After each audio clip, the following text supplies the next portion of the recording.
Hello, everyone. Great to be sharing with you today. I'll be using a PowerPoint. Give me 1 second. I'll be setting it up. Great, thank you. Well, I want to start with a question. How would you like God to describe you?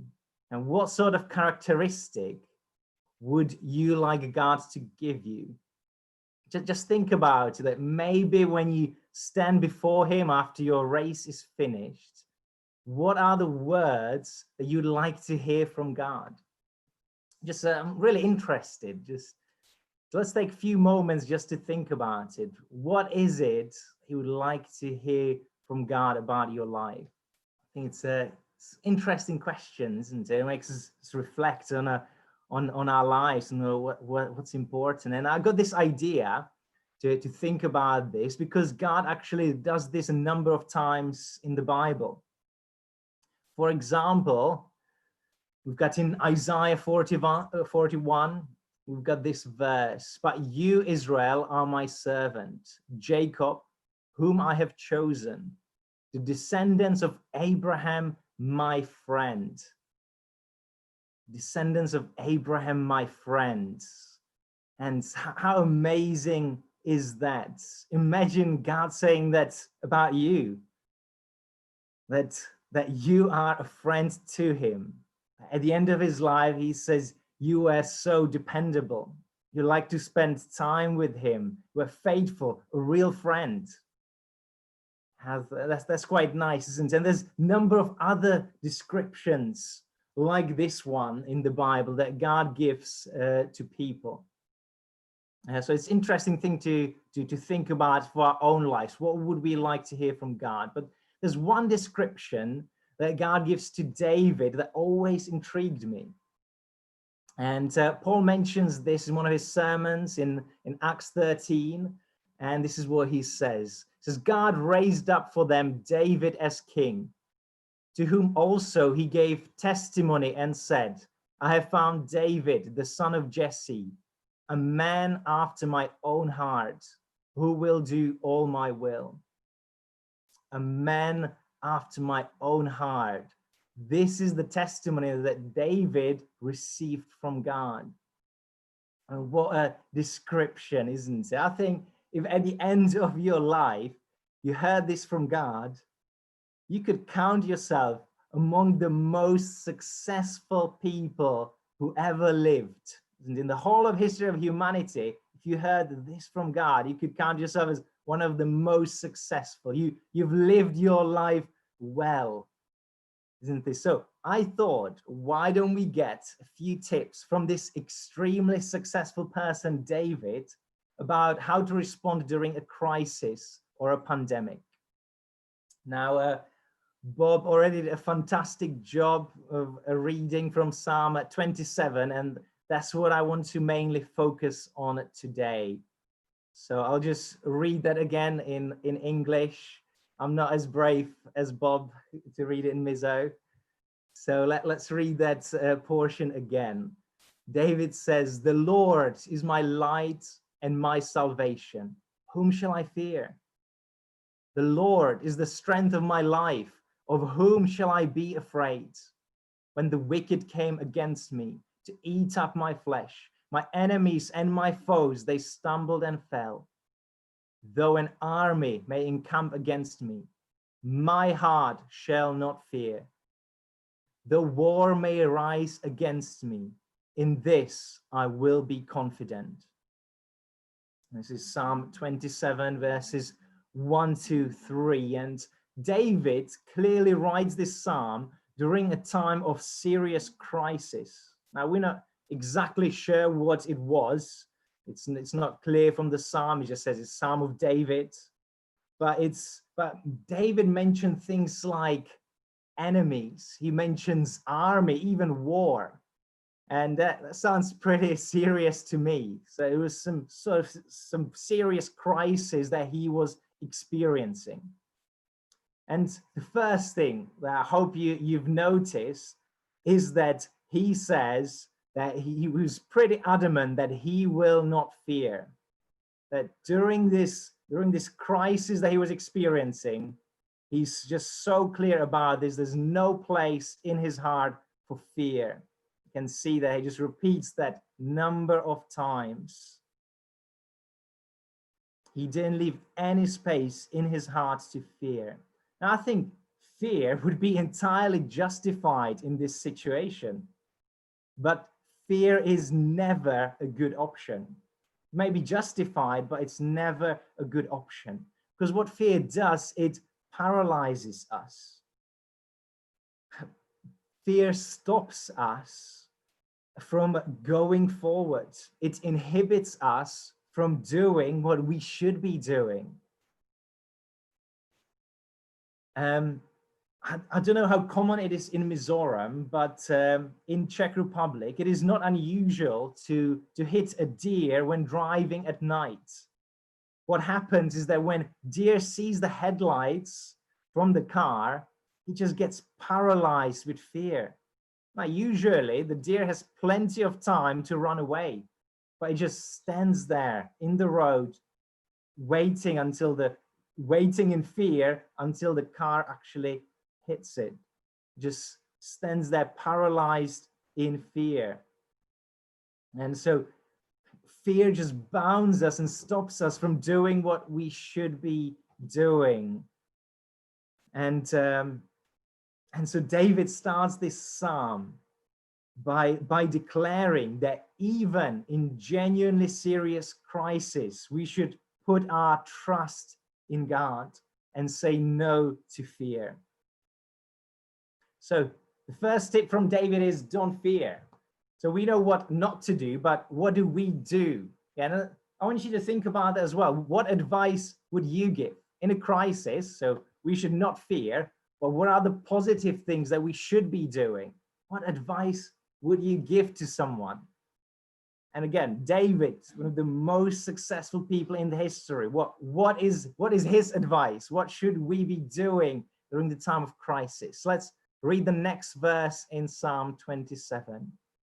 He says this: one thing I have desired of the Lord, that will I seek, that I may dwell in the house of the Lord all the days of my life, to behold the beauty of the Lord and to inquire in his temple. Well, that's nice, but it's a bit strange, isn't it? I would say, David, is this what you really want to be doing in the midst of a crisis? Beholding the beauty of the Lord? Is this really the right time to do that? Yes, says David, this is the one thing that I desire. When David was faced with serious danger, instead of letting fear dominate him, he started to think about what is really important to him. What are the things in his life that really matter? And he allowed the deep desires of his heart to come to the surface. And I think he hit the nail on the head, because this is what we really want, all of us. As Christians, born again, not of the flesh, but of the Spirit, we all have this desire in us. We want to know God. We want to be near him. We want to see him. We want to experience God. That's the deep desire within us. And in the midst of a crisis, maybe it's time to remind ourselves of the desire that this is what we want in life. We want to know God. And so David, he is just really, really determined to seek this. He's going to put energy into pursuing this. And you can see that by the way he phrases. He says this one thing will I seek. What does he mean by that? Well, it means that this desire is at the top of his priority list. It's his main pursuit in his life. His thought life is going to be primarily concerned with this one thing, to know God. and other things must be secondary. He will make time, he will put energy into this, even in the midst of a crisis, because this is the number one thing in his life. And in the rest of the psalm, he actually asks for other things. So it's not that he has only one thing, but that this one thing is primary in his life. He in the rest of the psalm, he asks for things like protection, he asks for wisdom, but even then he just stops. He can't help it. And he says this, my heart says of you, seek his face.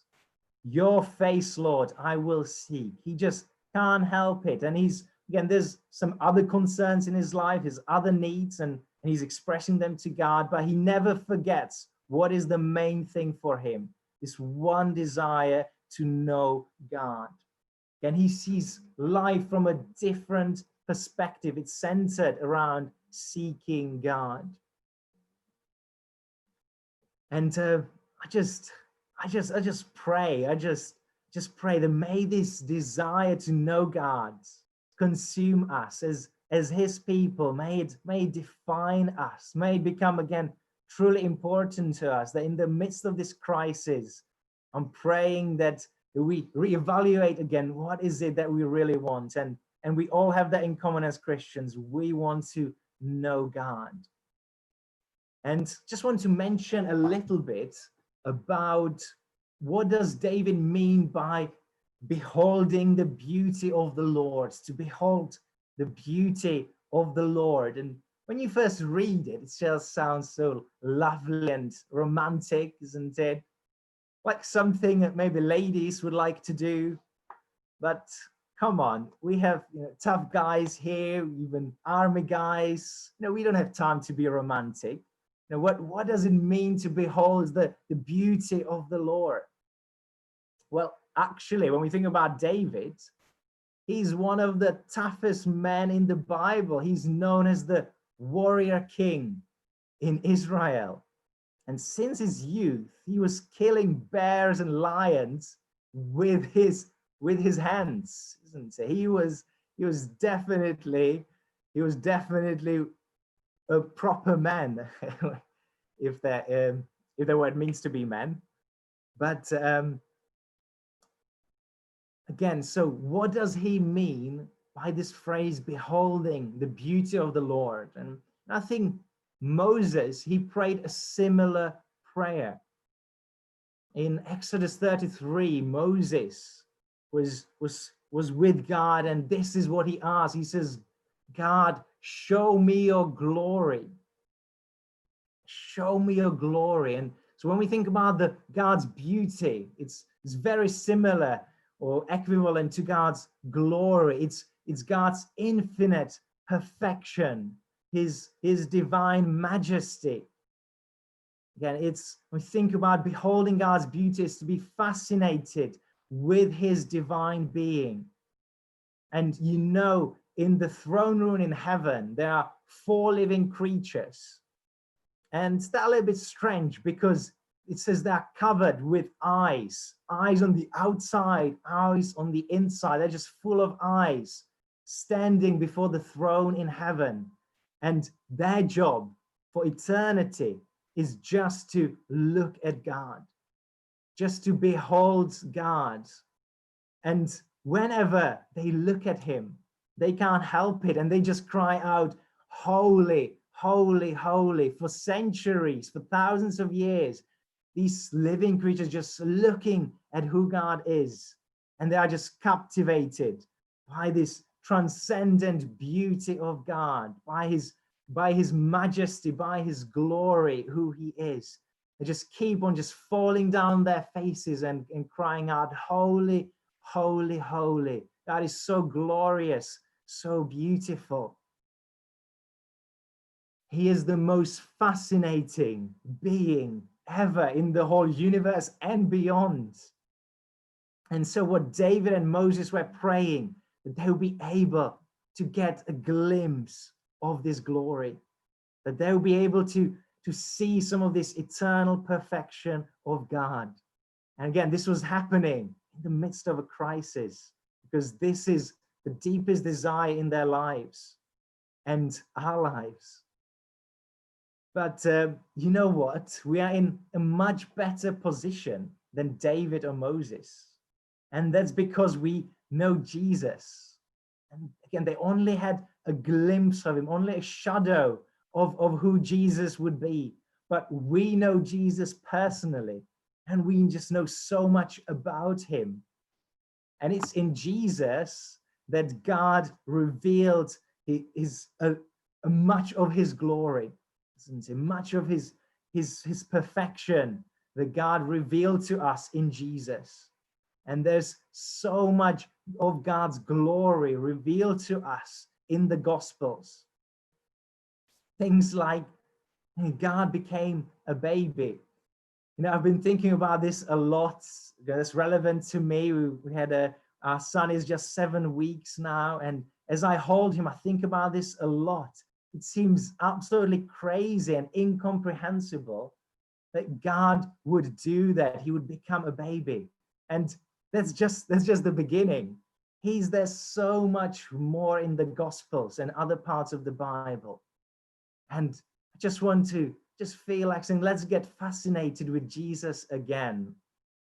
Again, instead of being gripped by fear, let the desire of our heart for Jesus come to the surface again. Let that become priority in our lives. Let's be passionate about Jesus. And the question before us is now, how do we do that? Practically speaking, how do we get that same passion for Jesus that David had? Because maybe you're sitting here and you don't feel that deep desire that David describes in the Psalm. You know it's there deep down, but you don't feel it. So how do we bring this passion to the surface, to the forefront of our lives? What do we do? Now, I'll be honest with you, just share a little bit about how I've been feeling during this lockdown. And before the lockdown, I was saying things like this, that I want to spend more time with God, but I'm just so busy. Or I have a meeting almost every day of a week. I've got a lot of responsibility. And if I had more time and energy, I would spend it with God. But guess what? I was quite shocked with myself, because I do have more time now, but nothing's really changed. Now, I was expecting if I just get a little bit more time, I would invest it into spending with God, but nothing has really changed. And one option is that I could continue to make more excuses like I did before. I could say, well, I have a newborn son, that takes a lot of time and energy of me. Or I could realize as a second option that I need some help. That I need some help, and Jesus provides that help for us. In John chapter 6, verse 63, this is what he says. He says, it is the Spirit who gives life. The flesh is no help at all. It is the Spirit who gives life. With regards to spiritual matters, strong will and determination will not get you far. You can alter your behavior, but we are talking about how do we affect our desires? How do we change our hearts? And that's only possible through the work of the Holy Spirit in our lives. Now, we still have responsibility, but that consists in allowing the Holy Spirit to minister to us. And Paul says this to the church in Galatia. He says, how foolish can you be after starting your new lives in the Spirit? Why are you now trying to become perfect by your own human effort? And it's an easy trap to fall into, because when we realize we need to change, we can start so easily to rely on our own strength instead of turning to the Holy Spirit for help. But it's so easy. Once we humble ourselves, we can simply receive just the new impartation of that divine life from the Holy Spirit. After all, Jesus says that he will send us a helper, as the Holy Spirit who transforms our desires, who transforms our thinking, who brings those desires for God to the surface. It's not our strength, and it's so easy to fall into that trap, and then there comes, because we can't do it, there comes that shame and condemnation. But instead, we just need to turn to the Holy Spirit. And something similar is what Jesus says in his last message in the Bible to his church. The very last message found in Revelation chapter 3, he says this: "Behold, I stand at the door and knock. If anyone hears my voice and opens the door, I will come into him and dine with him, and he with me." The great news is that Jesus is never far away, even when we feel like we went far away from him. And the solution, Jesus tells us, is very simple. We just allow him into our lives. We open our hearts to the influence of the Holy Spirit. There's no shame, there's no condemnation. And we just simply allow God to do his work in our life. Just allow his grace to work in our hearts, to transform us. And I'd like to finish this sharing with the Psalm 27 that we started with, because this is how David concludes it. The last two verses of the Psalm are this: "I remain confident of this. I will see the goodness of the Lord in the land of the living. Wait on the Lord, be of good courage, and he shall strengthen your heart. Wait, I say, on the Lord." Amen. Let's pray.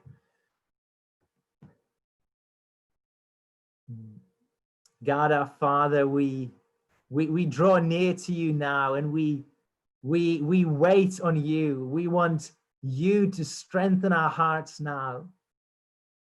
We thank you that so far you've been so good to us during this strange time, this global pandemic. And we thank you that you've been helping us to put our trust in you and to say no to fear. And I pray you would continue to do that for us. You will help us to stay strong and say no to the bondage of fear at this time.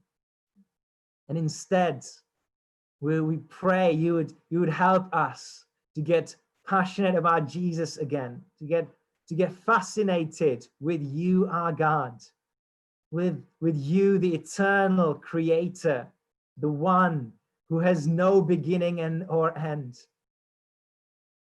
So we open our hearts to you again, Holy Spirit.